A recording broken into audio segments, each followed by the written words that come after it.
Un peu triste? Pas trop. Allez, fais-nous rigoler, là. Non. Allez.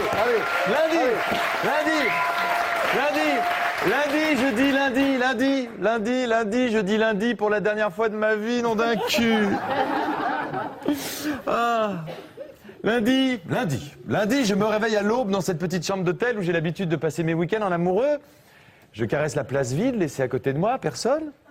Alors je me lève. Franz est là, sur le balcon, totalement nu. Ses cheveux argentés, récemment implantés. C'est pas vrai. Sont bercés par la brise matinale. Il regarde dans le vide, l'œil strauss-cahnien. Je lui dis, qu'est-ce qu'il y a mon chouchou, pourquoi t'es déjà debout? Il me dit, j'ai plus sommeil. De toute façon, j'ai plus envie de rien. Je lui dis, même pas de moi. Il me dit, toi, t'es déjà loin. Dans une semaine, on se dit au revoir et tu disparaîtras. Je lui dis, mais non, mon Franz, pourquoi tu réduis tout à la télévision? Rien ne nous empêche de continuer à s'aimer. Et puis même sans cette émission, tu peux continuer à me payer. Il me dit, non, je vous connais les jeunes. C'est pas la première fois que je me ferai larguer par une chroniqueuse. Cette nuit, j'ai fouillé dans ton portable, t'as reçu 3 textos de Michel Denisot. Oh, je lui dis, c'est un copain, fais pas ta jalouse. J'irai jamais au grand journal. En plus, tu dis n'importe quoi. Elle est déjà en couple avec Anne Barthès. Oh. Il me dit, t'es qu'une pute. Quoi? Il me dit, je t'ai présenté tout le monde. Des anciens ministres, des futurs présidents, des intellectuels très influents. J'ai fait semblant de te trouver drôle tous les vendredis soirs. J'ai tout fait pour t'épater. J'ai même pondu une biographie de Sarkozy pour te prouver que j'avais des couilles. J'aurais pu me suicider pour toi, Nicolas. Et maintenant que t'as eu tout ce que tu voulais, bah tu te la pètes, hein, vilaine tapette. Tu te laisses draguer par tout ce qui bouge. Pourtant, je t'ai défendu, moi.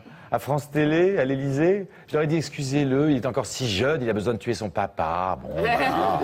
Oh. Et puis je l'aime, vous comprenez? Je me suis marié 10 fois avant de réaliser que c'est dans ses bras frêles que j'avais envie de vivre.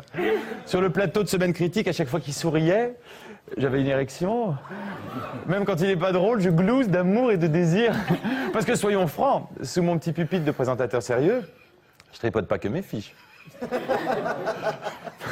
Je lui dis, je sais, Franz, ce qu'on a vécu, c'est magnifique. Il me dit, tu vois, t'en parles déjà à l'imparfait, connasse. Je lui dis, parce que c'est terminé, mais j'irai te rendre visite à la cafétéria du Point. Ou à Pôle emploi, on sait pas. Et puis arrête de déconner, il reste encore une émission, il y a des gens, finissons en beauté. D'ailleurs, tu reçois qui? Il me dit, Jean d'Ormesson.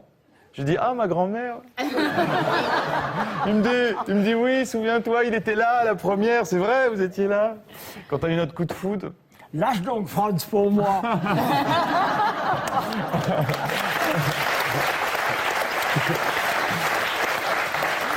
Il me dit, c'est notre dernière. Il me dit, je sais plus où, remonte toi, connard, gâche pas la dernière. Il me dit, il était là à la première, quand on a eu notre coup de foudre, c'est un peu notre témoin, d'Ormesson. Je lui dis, oh, t'es mignon, il y aura qui d'autre? Il me dit, Jean-François Kahn. Bon, c'est le mari de la productrice, on est obligé de l'inviter une semaine sur 2. Sinon, ils se voient plus tous les deux. C'est comme nous, quoi, on se verra plus. Je lui dis, arrête maintenant, oh, on va pas chialer. Qu'est-ce qui pourrait te calmer? Tu veux que je fasse la femme de chambre pour te faire plaisir? Il me dit, non, avant ça m'excitait, mais aujourd'hui j'ai l'impression quand même jeter en tôle. Je lui dis, mais non, moi je porterai pas plainte. Alors là, comme il faisait toujours la gueule, j'ai sorti le grand jeu, c'est-à-dire la valise avec tous nos ustensiles, la cuillère à huître, le tisonnier, ou dans un genre plus trivial, une femme. Je lui dis, ça te dit une femme? Ça nous rappellera le bon vieux temps. Là, il a posé un regard dégoûté sur cette petite coréenne, que je loue une fortune à l'année, et il s'est mis à enjamber la balustrade, telle Kate Winslet dans Titanic. Je lui dis, mais arrête tout de suite, Franz, mon loulou, fais pas le con, fais pas ça, mon amour. Bon, allez, je vais aller voir Rémi Film. Je vais aller voir Carla Bruni. Je m'inscrirai à l'UMP, ils vont nous recaser quelque part, je te le promets.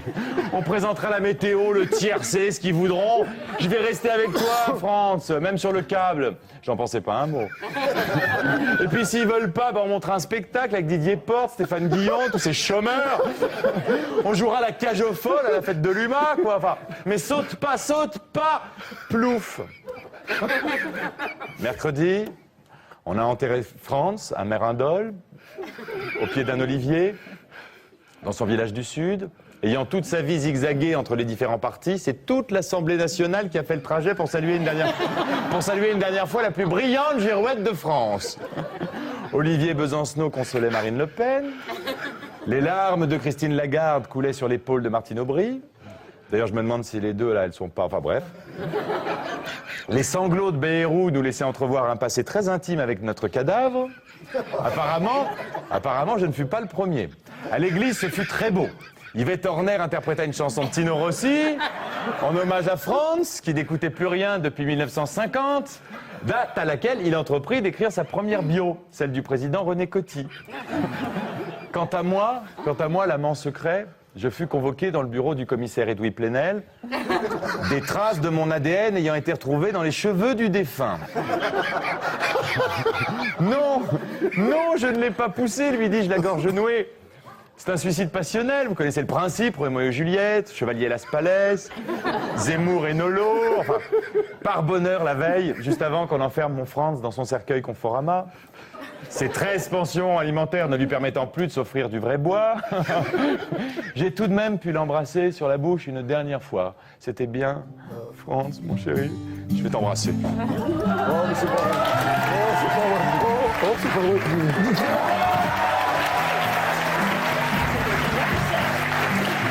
Je dis, c'est terminé. Je dis, c'est fini. Je remercie Fabrice Delmeda, cet historien un peu bronzé que les quotas de France Télé nous ont imposé chaque semaine. Ce soir, je tenais à lui dire que même s'il était blanc, je le trouverais brillant. Je remercie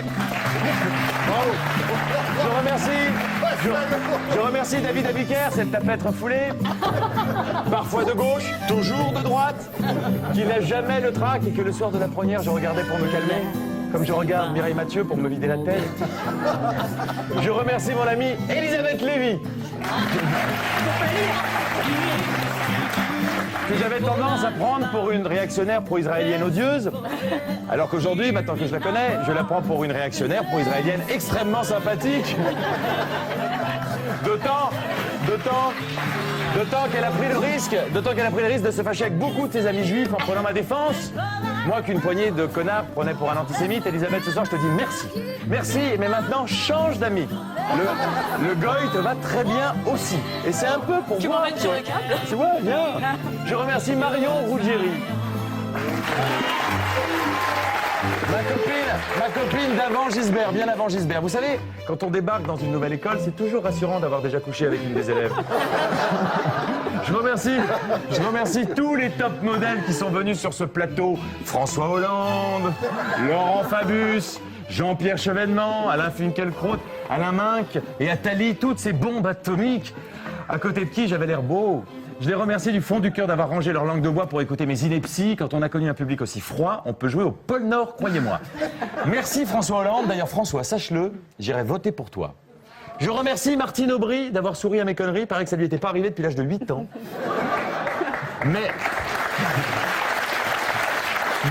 Même ses parents n'en revenaient pas. Jacques Delors m'a appelé juste après l'émission pour me demander si j'avais pas glissé un extat dans son verre. D'ailleurs, Martine, sache-le, j'irai voter pour toi. Je remercie Marine Le Pen, ma première attachée de presse. Je lui dois presque tout à cette conne. D'ailleurs, Marine, sache-le, tu peux toujours te toucher.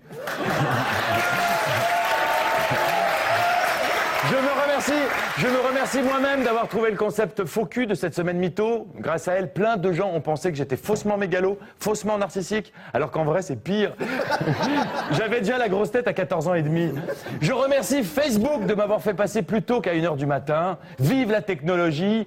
Toutes ces poufias prépubères au sein siliconé qui m'ont tweeté, oui, vous êtes là, qui m'ont tweeté 20 fois et que je vais mettre 2 ans à tirer une par une. Croyez-moi, mesdemoiselles, je m'occupe de chacune. Je remercie Ramayad et Kevin Sarkozy, la jalousie d'Éric Nolot. On verra demain soir. Et les propos nazis de mon ami John Galliano, je remercie les rimes en haut. Je remercie mon père, qui par amour filial s'est forcé toute l'année à être un peu moins drôle que moi. Obligé pour cela d'interpréter des textes d'Anne Roumanoff. Si ça, c'est pas de l'amour, merci papa.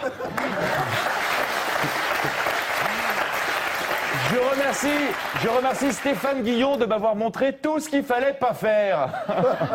Je m'amuse. En revanche, je ne remercie vraiment pas les patrons de France 2 de n'avoir pas osé me virer. Ce qui m'aurait permis de racheter la baraque de Guillon à Saint-Tropez.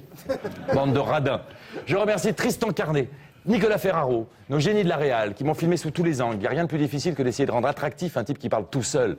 Ça mérite un César. Merci les gars. Bravo. Je remercie Marc-Olivier Fogiel, coproducteur de l'émission, d'avoir su mettre une très très bonne ambiance en ne foutant jamais un pied sur ce putain de plateau. Ça, c'est vrai. On l'a jamais vu. Merci. Merci Marco. Quand t'es pas là, je te trouve très bon. Je remercie Rachel Kahn. Rachel Kahn, productrice adorée, ma seule lectrice et relectrice, la seule à qui j'ai accordé le droit de me faire chier, car elle a le génie de redonner confiance aux plus grands dépressifs. Je remercie Jean-Louis. Bravo, Rachel. Bravo Rachel. Je remercie Jean-Louis, notre ami régisseur, et toute l'équipe de techniciens qui m'ont surpris par leur culture et leur esprit. Moi qui pensais que ces gens-là ne s'intéressaient qu'au foot, j'ai découvert des gens presque fréquentables. Bon, c'est pas pour autant que je les inviterai à dîner, mais nom de Dieu, quelle bonne surprise. D'ailleurs, je ne comprends pas pourquoi Franz-Olivier Gisbert s'obstine à refuser de leur serrer la main.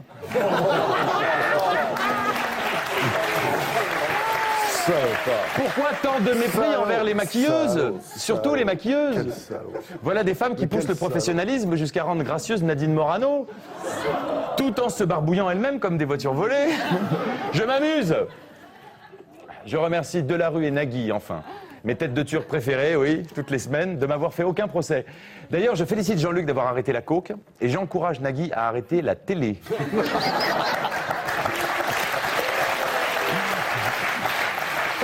Je remercie Monsieur Copé et Monsieur Jérôme Garcin de m'avoir prouvé à quel point ce sont toujours les pires langues de pute qui refusent la critique. Bref, ça c'est pour moi. Je remercie Thibaut Nolte, le vrai sniper de cette émission. Enfin, je remercie Adélaïde, qui est belle et même pas con. Je remercie Julien Savin, mon prompteur adoré. Voilà, c'est terminé. Je demande, vous êtes nuls à la technique, je demande aux gens qui m'aiment de ne pas trop m'en vouloir. Si j'arrête la télé, on se retrouvera ailleurs. La musique de Schindler, salut. Et je remercie d'avance tous les gens qui m'aiment pas de ne pas trop m'en vouloir si je reviens dans 6 mois. Ça dépendra de mes impôts et de ma libido. Voilà, mes chers amis, comme dans une pièce de merde, la lumière s'est éteinte et je vais disparaître. Comme dirait Obispo, citant Arthur Rimbaud. Je vous kiffe. Voilà, pour moi, ce fut une année de merde. Alors imaginez ce que je pense.